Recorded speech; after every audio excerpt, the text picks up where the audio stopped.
What is up, fellas? Back here at the home base. Left the snow to come home in the snow.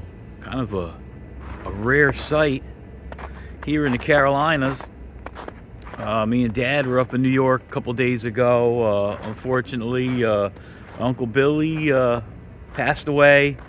So we went up there and attended his service, and end of an era. Really sad. He would have been 80 the end of the week, and didn't quite make it to his 80th birthday. But he was a hell of a guy. Him and my dad were real tight, and raced through the years. And Uncle Billy stayed racing when my old man got out of it in the late 70s. But got to see my cousins, my aunt, and a lot of old friends up in the Northeast. It was, great to see them. Some of the guys I grew up with, Dana, Tony Overev, Dr. Lou. Saw a bunch of guys I haven't seen in a real long time. So it was bittersweet. It was great to see them, and unfortunate for my uncle. But here we are, left in the snow, came home in the snow, and back to reality. Got the heaters running in the shop today, so it's a little noisy. But doing a little work, trying to get caught up this morning. But I wanted to make a little video on a little project I'm working on. This here is the crank bolt for the Hemi, for the Brad Anderson Hemi I'm building for the funny car. And I thought about trying to come up with some specialty parts that I can manufacture for the motor and possibly put for sale to try to make a little extra money to put towards the car, to the build of the car. But right here is a drop of 6A 4V titanium. Lightweight for a big piece of 2 3/8 titanium. But I'm gonna make some titanium crank bolts, and gonna get this over to the saw in a little bit, slug it up, and go on to the CNC lathe and try to basically duplicate this ARP steel crank bolt just out of titanium. A little lighter, a little stronger. Racers are always weight conscious, so maybe it'd be something I'm gonna run in my motor, and possibly we could sell. So start on that here in a minute. A couple little Fords I'm working on this morning. Got this a race prep deal. It's just set up in the line hole and put some studs in the main, so we're getting ready to line hone that. And I got to put the torque plate on this mod and get it honed out. I'm gonna try to get this finished up today. But yeah, just gonna make a little video of what we're doing here. Got back yesterday and had to put some time inserts on the drive shaft cover on Danny's dragster here. Threads were stripped out, and this is actually called a Big Sur. And what this is, if you have helicoils that are already been replaced and stripped again, you can machine these and put these thick wall inserts to gain some integrity to grab on a stripped out hole. But yeah, so stay tuned, and we're going to show a little bit of old school bolt manufacturing and here at RPM, in reminiscence of RB&W in Portchester. Not only we work on motors, we're gonna make some bolts. So stay tuned. Well, it's Friday, still out here in the shop, watching a little drag racing while I'm getting ready to size these caps on a small block Ford, putting a girdle on it. So I just finished machining the caps down flat on the Bridgeport over there. Let's see. And gonna get ready and chuck that piece of titanium up and start on that bolt. But, just trying to knock a few little jobs out while we're doing some other things. Just thought I'd show you guys getting ready to do the line hone on this small block Ford, little drag motor. And to put the girdle on it, what we do is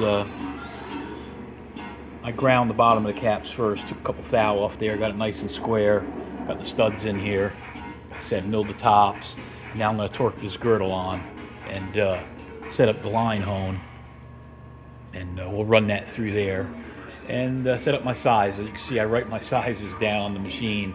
These are my high side tolerances. So small block Ford right there. So I want to set my mains at 2-inch 442 thou. And I put everything to the spec on the mains. I open them up to the high side. And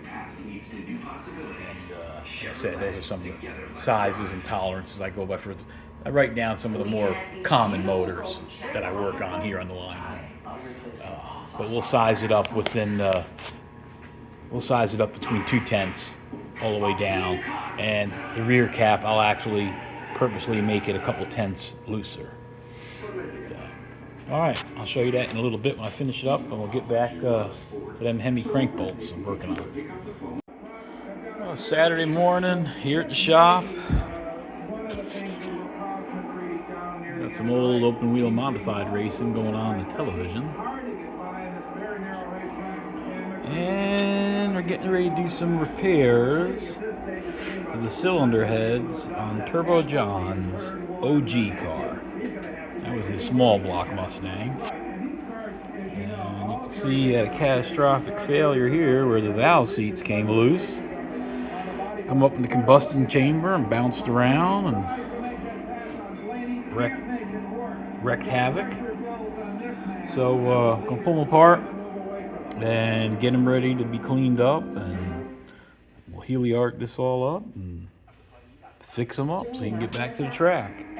These are older set of Profiler small block heads.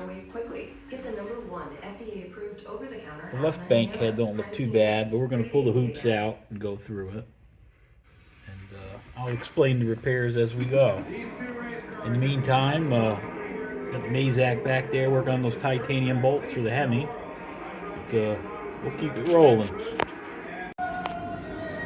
Sunday, here in the shop.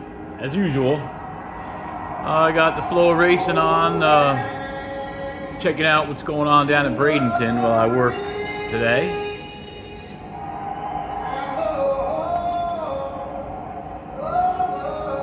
'69 Pro Mods, it's like insane. DJ John, turn it up. Let's go drag race and fire these things up. This is live right now down in Bradenton. Anyway, And a beautiful look at the American flag. just trying to catch up a little bit because I missed a few days during the week, like I said, up in New York at my uncle's service. But we're working on Turbo John's heads, got them all apart, and not as bad as we thought. The seat come loose, must have got into some detonation, and these are Profiler heads. And this happens time to time. Usually don't see it on on some of the better castings, but it happens. It's bound to happen, you know, when you get into detonation. And seat come loose and got between the valve and the piston, as you can see. So we got it all apart, and I'm gonna pull the exhaust seat out too here in a little bit, and then we're gonna dress this up and start heliarcing it up. But right now I got to remove all. He's got all top fuel hoops in it, and these could be a little bit of a pain in the ass to get out. The wire can be a pain too because it gets wedged in there pretty good.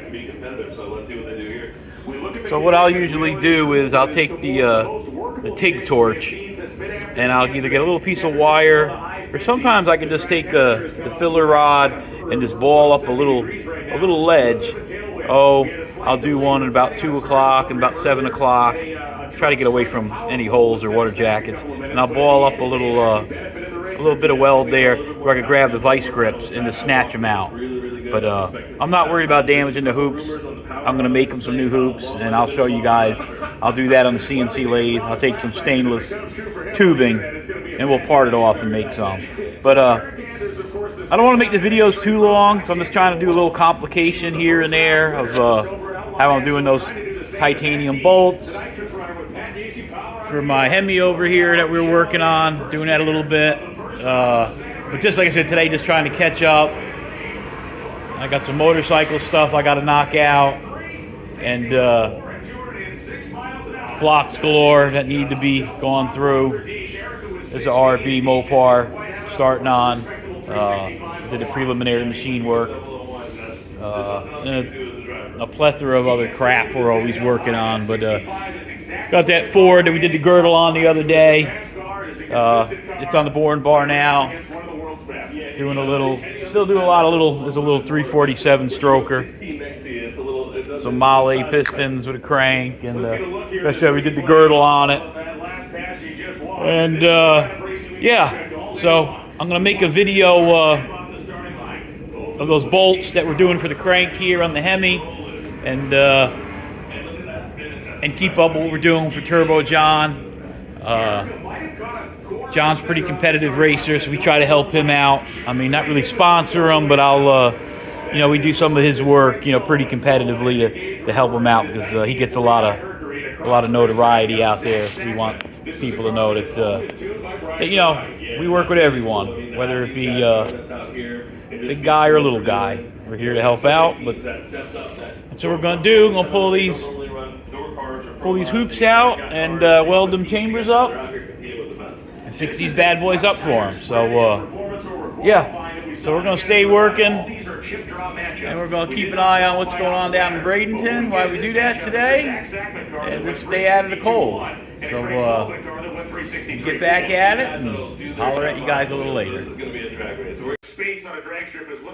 Oh yeah, before I let you guys go, I thought this was pretty interesting. Let me show you this over here.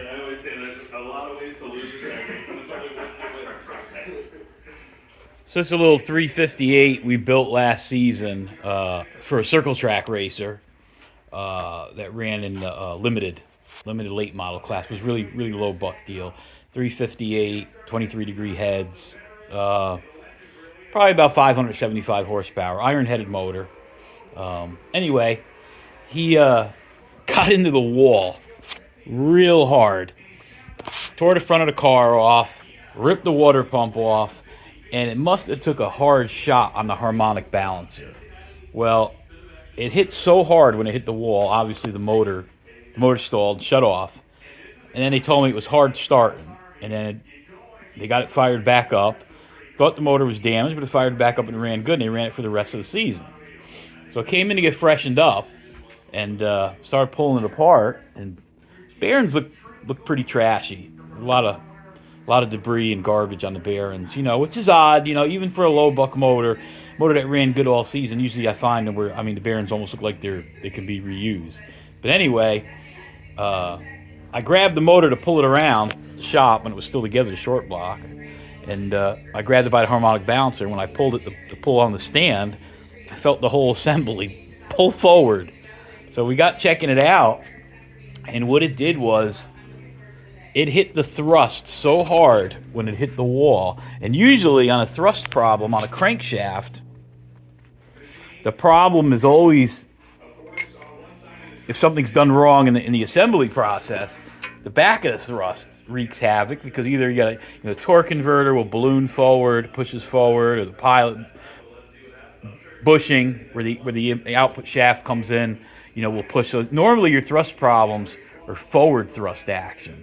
Well, this one ate up the rear of the thrust, and what I'm thinking has happened when it took that shot and hit the wall, it must have shoved the crank back hard enough where the rear of the crank hit the bearing, locked up, and it only took a split second. The motor was still running, so ate that up, stalled, and then they put a jump box on it, fired it up, I guess got it freed up, turning, and then, of course, typical racer, as soon as it fired back up, it went back to racing, and they ran it for the rest of the season. But I'm going to try to show you the end of the crank here. But you can see where it ate up the thrust here. Insane amount of wear. But anyway, didn't hurt anything else, just made a lot of debris. So we're going to, and you can see the marks on the block here where the side of the cranks and the counterweights and the radius was rubbing. So we're going to throw it up in a line hone. We'll straighten her out. I'm going to put some bearings in her. And actually, that crank's trash. That's just a cheap Scat 9000 and $200 crank, and told me they were running at 9,000 RPM. So yeah, we'll treat them to a new crank and get this sucker back together. But I thought that was interesting how it hit the wall, and they said this was a race back in April when they got into the wall, and they ran it for the rest of the season like that. And actually, the motor even has a feature win on it. So I thought that was pretty cool. So I'll show this one as it's going back together, and show you some of the wide range of odd jobs we do here. A customer came in with a caster wheel off a heavy duty hand cart for a plant in town, an industrial plant. It's cast aluminum and rubber molded on the wheel, and he wanted some solid wheels made and wanted to know if we could do it. So got some aluminum and put them on the CNC lathe and cut him some billet wheels. So yeah, billet wheels for a hand cart. Yeah, so no job too big or small over here at RPM. And thought those came out kind of nice, and said he couldn't find a replacement wheel with this oddball bearing size, and said no problem, we'll squeeze her in. But that's we're done on the Mazak over here, the one that we're doing that I'm making those titanium crank bolts on, and I'll show a little more on that tomorrow. I'm gonna get going on that tomorrow. I was just prepping the titanium day before yesterday, and we also got some burn down breathers started on, and these are parts I'm gonna market and try to sell to help offset the cost of running our funny car. I'll show a little bit of this later. The burn down breathers, these are the breathers that bolt on the valve cover that if you blow a piston, this will be the elbow where it'll pump the oil out. And I'm doing something kind of trick. We're gonna do one with a quick release pin. My dad actually came up with an idea with this about because normally how this works. I'll just give you an idea. Again, this is just a rough block of aluminum. We're trying to come up with a design and trying to come up with something that'll be economical enough to resell. So I just used the valve cover here. Back over here to Brad Anderson. The valve cover as a pattern, as you can see. So that'll bolt on there, and then we'll mill this out. We'll come up with a little design. But normally your hose would just be attached on a bar with a clamp.